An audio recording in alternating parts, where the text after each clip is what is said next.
you for joining us on this Monday afternoon. You could be anywhere, but you're spending your time with us, and we appreciate that. So today's session is titled Conquer the edTPA. We're specifically focused on task 1, some norms for us to keep in mind. Please be present. We ask that you share your thoughts and questions in the chat box. So if this is your first time using Zoom, which I highly doubt it, we're at this point, everyone might be a Zoom pro. We are going to ask that people put their questions in the chat box, and we are going to use some features of raising your hand when those times come if you want to share a thought. But for most of the session, we just ask that people are muted. We are going to use breakout rooms, and that will be a chance for you to unmute yourself in the smaller groups because this is supposed to be a large group. And please have an open mind.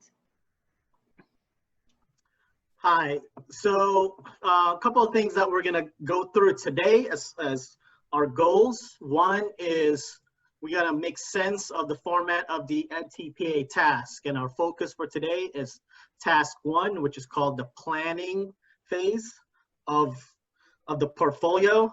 So we're gonna look at just the general structure, and then secondly, we'll do a deep dive into a few exemplars from actual exams that were submitted.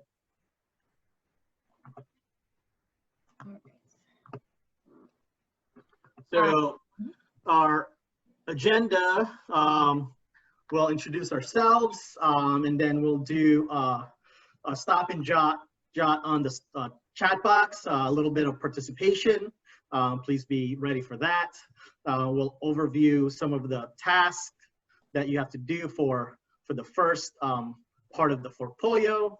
And then we'll wrap up the overview part with some questions, and then we'll break out into 2 groups, one led by Michelle and one led by me to go through a deep dive. And then we will close out, and we'll have a few announcements at the end. All right, perfect. So my name is Michelle Lewis-Mondesir, and I am the owner of L.E.A.R.N Coaching and Consulting.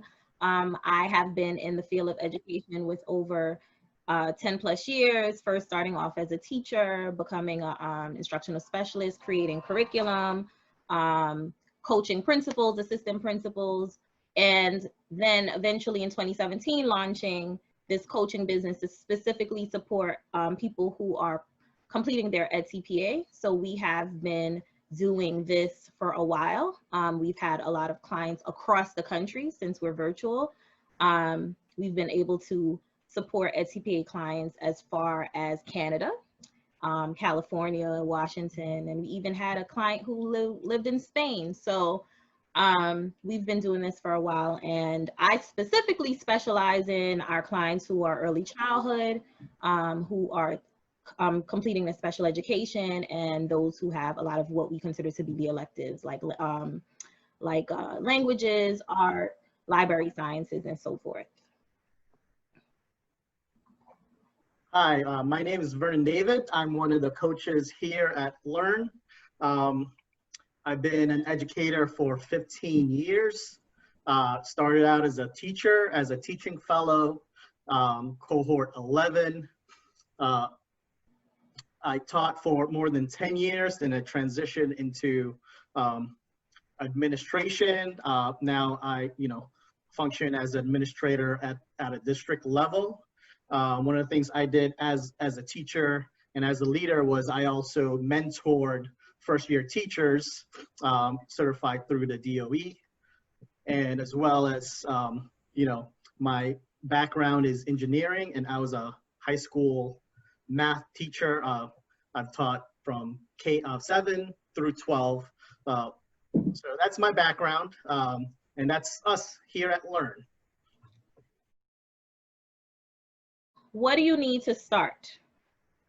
The first thing you have to do is make sure you have a class. So obviously you need to select a class.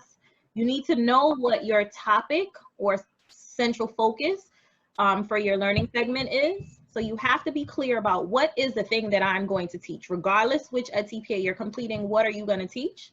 You need to determine how you will assess student learning. So once you are clear about your central focus, you have to make sure that you are clear about what the assessments are, but not only clear, the assessments have to make sense.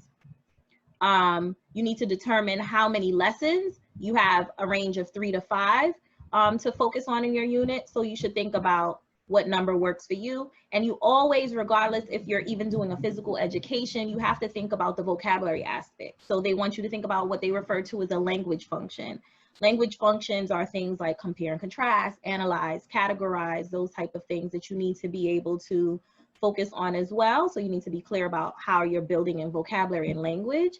And lastly, you have to have a plan for recording your lesson. And we're going to talk about what this means for people who are in this session and have not recorded yet tomorrow when we are focused on task 2. So make sure you return, because we'll talk a little bit more about what that means tomorrow.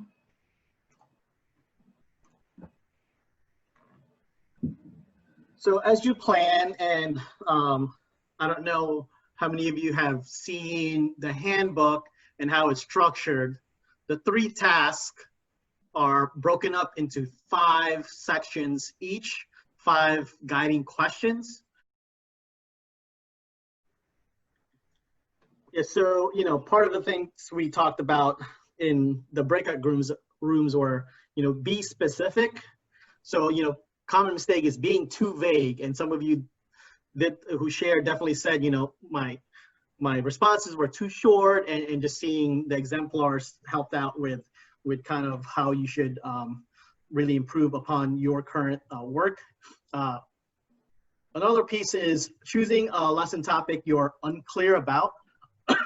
So when you're doing your student teaching, you should have the freedom to pick something that you're comfortable teaching.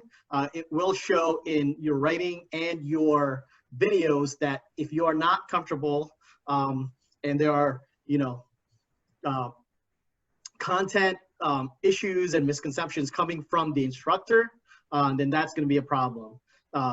Completing a task parts out of order, that creates some misalignment, which, you know, tasks that don't look aligned because somebody did parts at the end earlier and not in a good sequence typically ends up not being a coherent piece.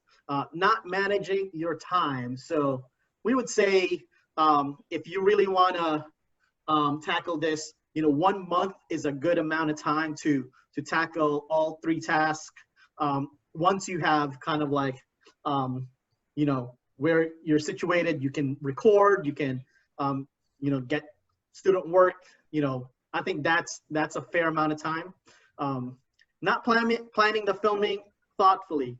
So can I go back to, sorry, Vernon, can I go back to the not managing time? I think one thing to keep in mind is because task 1 is difficult, psychologically, it trips you up, and you can take a month just on task 1.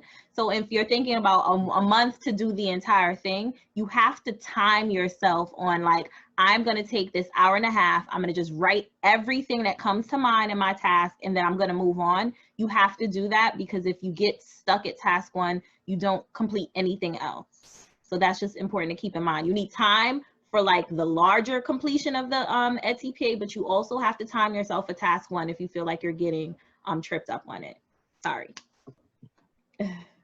Not planning the filming thoughtfully, you know, please don't record the minimum. It's always better to have longer videos so you can cut and choose. Also a variety of views, one where you are in a whole group and one where you might be in a smaller group where students are doing work. And then not just like, oh, you know, I'm just going to record lesson 1. Please record, you know, at least 2 lessons so you can pick and choose, because you can have up to 2 videos together that you can submit. So definitely think about that. And then lastly, teaching to one type of learner, and it goes just to what people are saying with planning and differentiation, and definitely the context for learning will call out like you need to address L students and IEP students. So those are, you know, some common mistakes to avoid. And thank you for everybody's contribution. Thank you all for attending with us. Right now, please follow us on Instagram.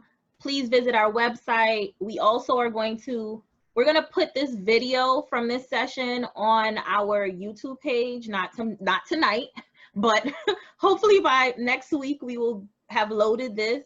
And the other thing is, please schedule a free consultation if you have a particular issue and you are looking for one-on-one support. Go to our website, sign up for a free consultation for 15 minutes. You'll get to talk to me. I'll give you some ideas. And if you want to do a package, you can do a package.